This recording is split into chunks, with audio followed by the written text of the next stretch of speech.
¿Por qué los campesinos aceptaban esta situación? Van a aceptar esta situación. Porque, por un lado, por protección. Recordemos, estamos en un contexto muy inestable, donde además el Estado, el poder central, cuando hablamos de Estado hablamos del poder central, se va a mostrar crecientemente incapaz de garantizar la seguridad de, digamos, de los que habitan el territorio sobre el que supuestamente tiene jurisdicción. Ahí es donde van a entrar eh, los, las autoridades políticas territoriales, los señores, ¿no? Los señores que van a recibir concesiones de poder político amplios, con respecto a los cuales no van a tener que rendir cuentas a el poder central, porque el poder central no tiene elementos para poder ejercer ese control, eh, y los señores, por otro lado, no dependen de los recursos económicos del Estado para ejercer ese control, porque tienen mecanismos privados de acumulación. Entonces, frente a este panorama, el campesinado va a comenzar a acceder, a someterse, a caer en relaciones de dependencia personal, ya sea para lograr protección y seguridad, ya sea por situaciones de endeudamiento, como consecuencia de las cuales pierden eh, sus tierras, o sin perder sus tierras, están en situaciones donde las deudas los obligan a ponerse en manos de quien les pueda resolver el problema, o los obligan a someterse a lo que las autoridades territoriales dispongan que tiene que ser el mecanismo para que pague su deuda y no reciba una sanción. Y en otros casos van a caer en situaciones de dependencia, o, o van a perder sus tierras y caer en situaciones de dependencia como castigo por un delito. O sea, va a haber una multiplicidad de situaciones. Después también va a haber otro tipo de situación que tiene que ver con, bueno, con cómo la participación del campesinado en la organización, sobre todo en las áreas de frontera, la organización de la defensa de la región de posibles agresores, va a empezar a generar situaciones de diferenciación funcional que con el tiempo darían lugar a diferencias sociales, a una diferenciación social, ¿no? Eh, entonces, estas son las dos tendencias, ya sea o la creciente mejora en la situación de los esclavos, que en muchos casos también se va a ver coronada por la emancipación de estos esclavos, que tenía un nombre que era la manumisión, y por otro lado, el deterioro de la situación social del campesino. Esto va a generar este proceso general de igualación social, que va a terminar eh, alimentando la formación de la relación general de dependencia feudal respecto de la clase terrateniente señorial feudal. Ahora, el otro gran proceso se da a nivel político. Como dijimos, los llamados reinos romano-germánicos van a tratar de, digamos, se van a implantar sobre las bases heredadas por el Imperio Romano, un Imperio Romano ya debilitado. Esto va a dar lugar, si además le agregamos todos los elementos que vimos en términos de crisis social general o crisis orgánica de esa sociedad, va a dar lugar a estados débiles y considerablemente inestables. Para poder mantener el orden, cobrar tributos y enfrentar guerras, eh, los soberanos van a tener que empezar a darles más funciones y autonomía a los terratenientes guerreros que controlaban las distintas regiones que integraban los nuevos reinos. Eh, esto significa que Esto significó que el Estado tributario fue perdiendo, o sea, ese Estado tributario heredero de las estructuras del Imperio Romano, va a ir perdiendo lentamente su capacidad de dominar a la sociedad por sí mismo y partiendo de un poder central. Y estos sujetos privados y autónomos con poder territorial van a ir ocupando el lugar de ese poder central a una escala pequeña, presentándose, y de hecho lo eran, como representantes de ese poder central, van a ocupar directamente su lugar sin rendir cuentas a ese poder central.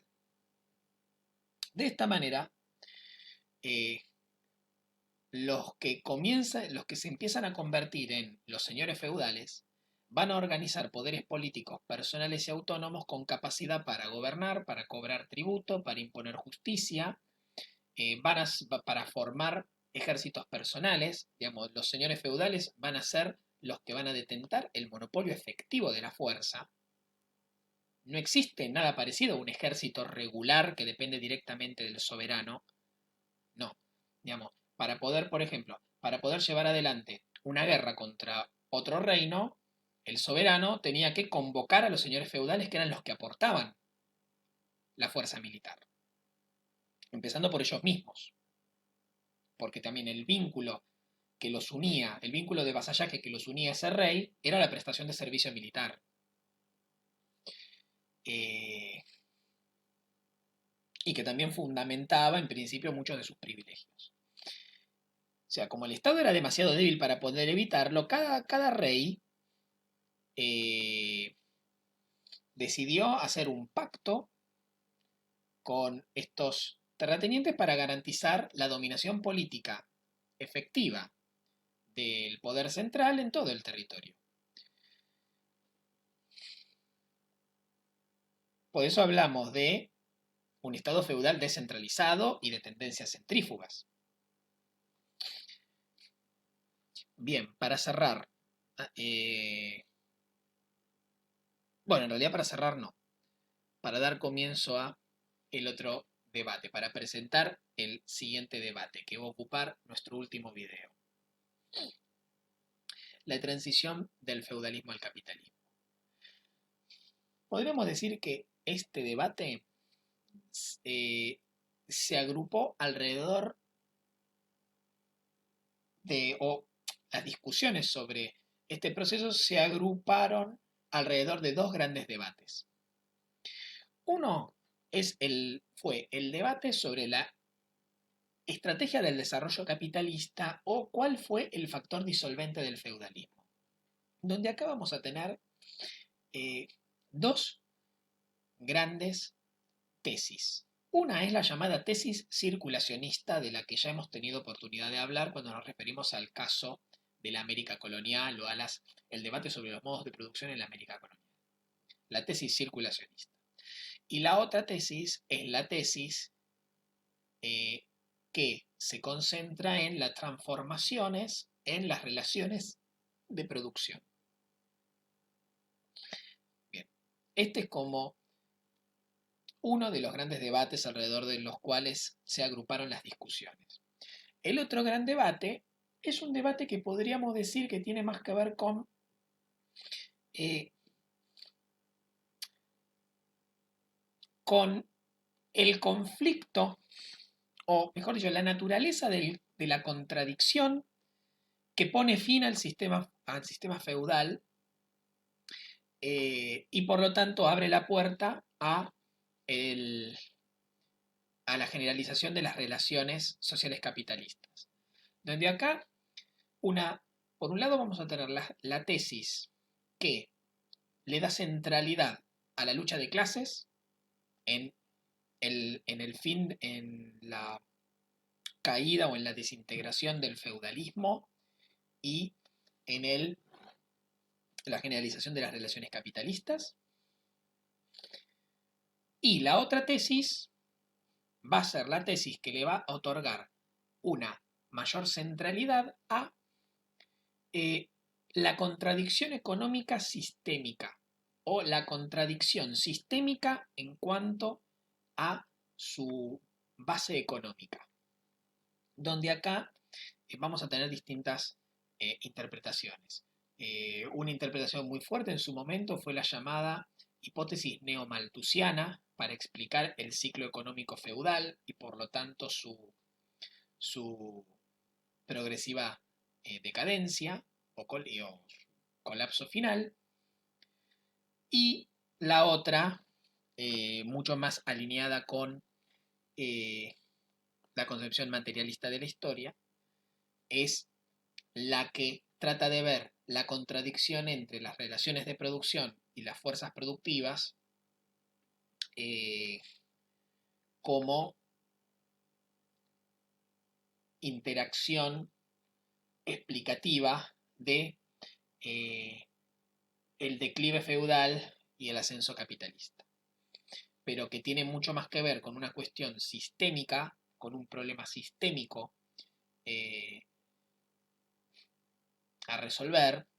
O sea, hay una contradicción que el feudalismo ya no puede solucionar y esto es lo que genera el margen para que irrumpan las relaciones capitalistas o se desenvuelvan las relaciones capitalistas.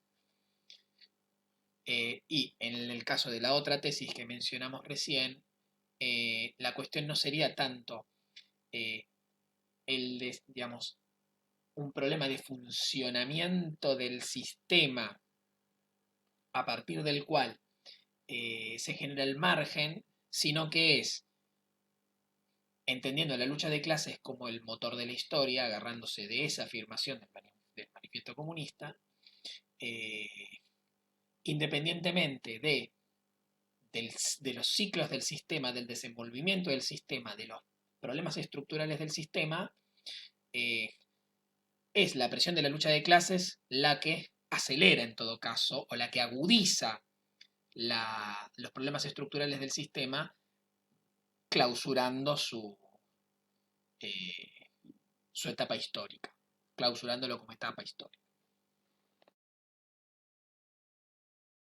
La cuestión sobre la transición del feudalismo al capitalismo la vamos a ver en, eh, en otra clase de manera particular, específica, porque bueno, es uno de los temas del curso y amerita que lo veamos como algo relacionado pero distinto y con mayor profundidad de el problema del modo de producción feudal. Así que los despido hasta la próxima ocasión y bueno, ya saben, pueden hacer siempre las preguntas que quieran por los canales habilitados a ese fin.